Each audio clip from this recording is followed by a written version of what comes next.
Yo, what's going on, fellas? Six Paths Dunga back again with another video. So for this video, I'm gonna be reading off all your hot takes and predictions for chapter 21 and give my 2 cents on each one. I made a post on my community tab telling you guys to drop some really interesting predictions or hot takes for chapter 21, and yet again, you guys didn't disappoint. I chose 10 comments out the bunch that caught my eye, and I'm gonna read them now. So if your comment didn't get chosen, don't worry, because I do this kind of thing every single month and you could have a chance at getting in the next video. I get a lot of comments, so it's basically impossible to read all of them and give good quality responses. So yeah, sorry if you didn't get chosen, but anyway, without further ado, make sure you sub up if you haven't already. We're at 9,600 subscribers at the time of this video, soon to hit 9,700. So that means we're less than 400 subscribers away from 10K. And if you want to help us reach that goal, I'm pretty sure you know what you got to do. Alright, on with the video. I predict SARADA and Mitsuki will defeat Ryu, and Matsuri will survive Konohamaru's attack, which will either trigger Jura to go save her himself or send Hidari. So yeah, I basically feel the same. Now that SARADA awakened her MS, and from the looks of it, the ability of her MS can hard counter Ryu's Iron Sand, I'm pretty sure that just solidified the win for SARADA and the others. Ever since Araya lost his blade that repelled and absorbed the Iron Sand, there was no way they could beat Ryu. They just couldn't work around such a hack. Ryu's able to turn his entire body into sand, use it to attack, defend himself, and he could use the sand to manipulate others to induce friendly fire. The sand just made him too versatile of a fighter. With SARADA able to just get rid of the Iron Sand, it makes it so their attacks are able to land again. So in short, it gives them a chance. That's all you can ask for against such strong foes. And I don't know where the claw grimes went. Like, they kind of just appeared at the end of chapter 19, and then we really haven't seen any of them in all of chapter 20. But if they are still a thing, they're gonna have to find a way to deal with them. I guess we just gotta really see what SARADA is capable of now. She definitely has the advantage in this fight. My guess is SARADA and the rest will get the job done. Now the thing with Konohamaru's situation is really complicated, but I guess I'll hold off on really diving in on that situation just because I know I have a comment or two directly focusing on that situation later on. So I'll just talk about the possibility of Jura or Hidari intervening on this situation. And I think it definitely makes sense, especially since Jura can literally feel Matsuri's emotions through their connection from chakra, and just originating from the same Biju. They all perceive it differently, which is why Hidari wasn't really crying, but you guys could see Jura was crying. With that being said, that would probably be the only way I think Jura would interrupt this fight. He might feel Konohamaru went too far and decided that he must die for what he did to Matsuri. If that happens, it directly contradicts Kashin Koji's statements that if Boruto joins the fight, Jura will show up. Because why would he tell Boruto to stay out of the fight if Jura was going to make an appearance anyway? So if we see Jura, there is a chance that means the timeline changed abruptly again. And it could trigger some hasty decisions by either Koji or Boruto. I'm just gonna guess it's gonna be from Boruto just because of his prompt personality. Or looking at it from a different perspective, perhaps Koji could be waiting for a specific time for Boruto to join in on the fight. He was ready to join in the fight near the middle of chapter 19, but Koji told him don't rush over there because now's not the time. Could he be insinuating that there is a time for him to go over there? Is that in the realm of possibility? I don't know. But just because he feels Jura would kill Boruto if he went there, I don't think Koji would let Boruto go there, nor do I think Jura would make an appearance. I'm gonna choose to trust Koji on this one, and since Jura's not going, I don't think Hidari would go either. He shows even less interest in that situation. At the most, I can see Kawaki making an appearance, and Kawaki joining wouldn't cause Jura or Hidari to show up anyway. I think Jura will be surprised about a sudden change of power and refer back to Himawari and keep an eye on both SARADA and Himawari. Okay, I like this comment. I mean, we have to remember how Jura responded to Himawari after seeing how strong she got after she witnessed Inojin's quote-unquote death in front of her eyes. It's really the same pattern here. After seeing Yodo die or get critically injured, because we don't know if she's gonna live or die, hey, whatever, she unleashed some crazy power that was hidden away inside of her. He might take interest in her because of that. Now, I don't know if he really cares that much to keep an eye on her more than Himawari, The whole reason he's after Himawari is because she's his personal target. And for Boruto's case, it was more his knowledge about the Thorn Soul which what made Jura interested in him. It's never just been strength alone. Like sure, Boruto and Himawari are strong, but unless Jura feels threatened by Sarada's existence, which he doesn't, then I don't see him taking interest in her particularly. Like I said, Jura thinks Boruto and Himawari are strong, but he doesn't feel threatened by them. He doesn't think they can beat him. But I can say I do see this making him more intrigued to learn about humans and why they react that way when seeing a comrade or a loved one get hurt. Jura's still really learning about human qualities and patterns, so this is another opportunity for him to gain more knowledge and experience. Third comment says, Sarada starts beating the brakes off Ryu. Jura realizes they're in trouble and comes to help with Hidari. Kawaki comes in time to save Konohamaru and then kills Matsuri. Jura spawns next to Sarada attempting to strike her before she kills Ryu. And then Boruto spawns in to block Jura's hit and kicks him away.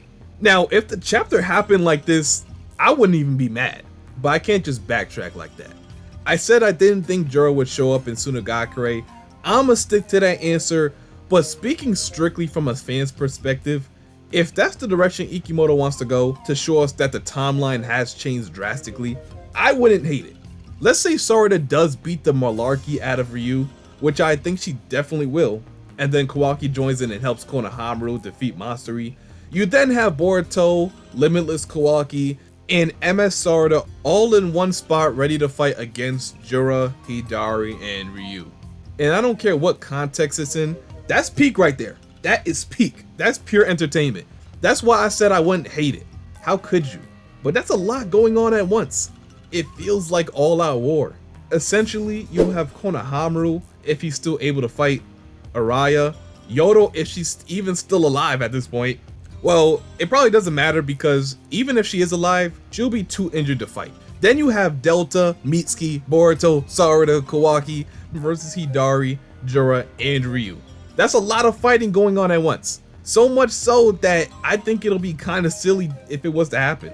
I think the more logical direction is just having this situation play out without any interruptions and see how things go from there. So if I choose anything to happen, it might just be Kawaki and Delta coming in to save Konohamaru. Since Sarada and the others most likely won't be able to finish Ryu in a timely manner to assist Konohamaru, especially if Matsuri somehow heals herself back to 100%. And let me just say, I don't expect Matsuri to be able to fight at full capability just because she'll be fighting against Konohamaru and she already can't think straight around him. It's gonna be hard for her to fight while also fighting an internal battle against her own emotions. Therefore, Konohamaru should be fine if he really locks in. Who knows? Matsuri's brain could be under so much stress she might forget she could literally use the claw marks to go and heal her wounds like Hidari did. She's just blinded by love and fury right now. She's more vulnerable than you think. Now the only question is, can Konohamaru exploit her weakness or not? So yeah, at most in this situation I can see Kawaki joining in, but other than that, no, I would rather the situation just play out how it is and let's just see how it turns out. As tempting as an all-out war sounds, I don't think that's the direction you should go with this. Sarada basically did a Kamui. I think she's gonna have multiple Sharingan abilities of the past. I'm gonna have to disagree on that one. While I do think her MS ability seems to be some type of black hole, or it could work similar to a time-space technique, I don't think it'll work like Kamui, meaning there's no dimension where she's sending these things she's sucking in, nor can she send herself in the hole to access a dimension. It's literally a black hole. She's sending it out of this realm of existence. Ikimoto won't give her any abilities of the past. I thought we all came to that conclusion once we've seen her MS. He showed us that he's not interested in recycling old techniques like Amaterasu, Tsukuyomi, or flame control, anything like that. He's starting fresh. So this ability isn't gonna be like anything we've seen thus far. The only thing that's similar between this ability and Kamui is that it creates a portal-like vortex thingy, and it sucks things in. That's honestly it. Kamui targets space itself, which doesn't look like to be the case with Sarada's ability. Hers has a clear target, and it only seems to be sucking in that specific target. So I'll give you the fact that it looks similar to Kamui, but in fact it's very, very different. And it's not like any ability we ever seen before in the past. So you gotta give it up to Ikimoto for that. He proved a lot of people wrong with this MS reveal. So the fifth comment we have, Konohamaru chokes so bad that while Matsuri's body is gone, she still hit him with one of those wood things from chapter 20. Sarada MS lore gets explained, Sarada and Mitsuki go all in and defeat Ryu. Amato and Kawaki talk about the resurrection of Akabe plus the limiter release. And finally, Matsuri devours Konohamaru, last panel cliffhanger of a new Shinju. Y'all ain't giving Konohamaru any mercy today. Like, no joke, Konohamaru is getting more attention within the past 3 chapters than he did within the entirety of the Naruto series. I'm loving it. But he said Matsuri is just gonna foderize Konohamaru and hit him with wood style again, even with half a body. At this point, I wouldn't even be surprised if she did. So far, he hasn't shown the capability of getting out her wood style once being ensnared in it. It's like, yo, Konohamaru can really die here and that's it. If nothing happens next chapter, I can see her actually devouring him. But I don't know if it'll create a new Shinju. We don't know what happens when a Shinju devours their target, but whatever it does do, it'll probably just enhance their own power rather than create a whole separate Shinju. So Matsuri herself would just probably evolve or get more power somehow. Moving on to the Kawaki situation, because I think he said something about Kawaki talking with Amato. Oh, okay, yeah, here. He said Amato and Kawaki talking about Akabe's resurrection. They won't talk about the resurrection. They already did that back in chapter 18, I think it was. Kawaki gave his conditions for resurrecting Akabe, and he stood 10 toes on them. He told Amato straight up, "You're not seeing your daughter until I get these limiters removed and the Shinju die. And also, if I revive her and she's an Otsutsuki, she's getting Swiss cheesed." So now Amato has no choice but to abide by his conditions. It's not like he has an advantage in this situation. Kawaki has all the advantage in this deal, but they have similar interests. Kawaki needs Amato to give him more power, and Amato needs Kawaki so he can resurrect her daughter. So yeah, there's pretty much no reason he shouldn't remove his limiters. So next time we see Kawaki, he should be getting his limiters off, or at the least his limiters should already be off now by the looks of it. And regarding Sarada, it's like I said, she'll use her MS to kill off Ryu. That's how I think it'll go down. We're gonna get some MS lore, Mitsuki and her go crazy against Ryu, and then it's time to purely focus on Konohamaru. Okay fellas, the 6th comment, I strongly believe Konohamaru is getting turned into a tree or eaten. Next chapter, Matsuri probably will call in some claw grimes. I think these fights only have 2 or 3 chapters left. I also agree. I think they'll beat Ryu and run to Konohamaru, but he's just in a tree. And Jura said love is a weakness. He's gonna watch and learn how it feels to lose someone important to you. Hidari is watching too, so he might see he doesn't want to eat Sarada. Hopefully Shinju Konohamaru is a beast. Now this is where if you're Ikimoto or Kishimoto, you want to be careful how you handle the Shinju. You don't just want anyone becoming a tree and getting a Shinju clone. The Shinju so far are very iconic and stand out because of their personality. They're all extremely different. I don't think Konohamaru fits in that category. If anything, you'd probably just want him to get devoured. He wouldn't fit good as a Shinju. And who would his target be? Moegi? The one who's already a tree?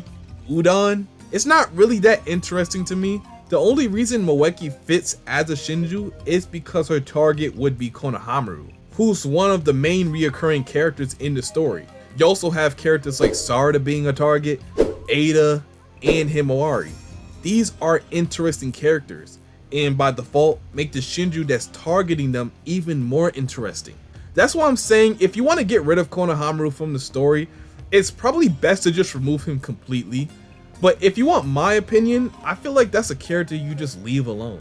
Matsuri already wants to devour Konohamaru, even more now than ever before, because of how he makes her feel. So she wouldn't want him to get turned into a Shinju. It just makes no sense. Same thing with Hidari. That's their target. They want to eat them. Either Matsuri eats Konohamaru or she doesn't. It's as simple as that. I honestly think that Sarada is going to defeat Ryu, and I think that Yodo might die. I feel like after Konohamaru fumbled last chapter, Matsuri will most likely teleport and heal and have the upper hand on him, and I think that is finally when Kawaki will show up to defeat her. Another highly likely possibility, would anyone fault me if I said I actually want Yodo to die? I mean, she's not really a majorly important character.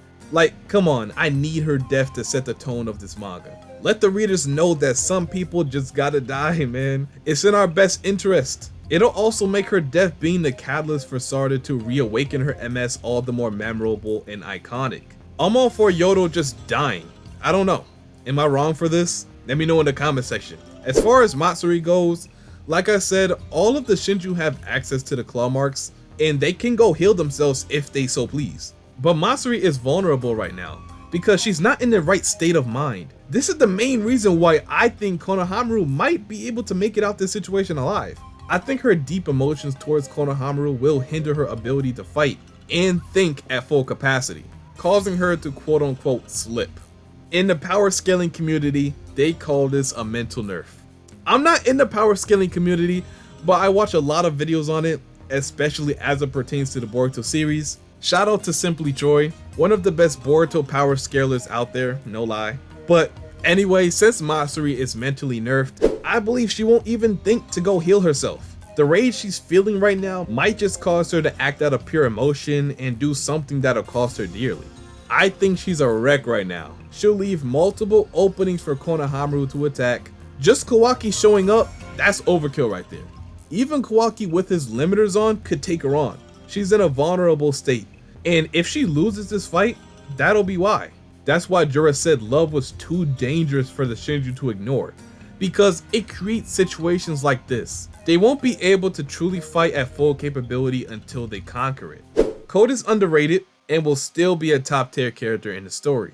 So I don't think this is really like a prediction for chapter 21. It's more of like a hot take, whatever. But I'm gonna use this opportunity to just talk about Code.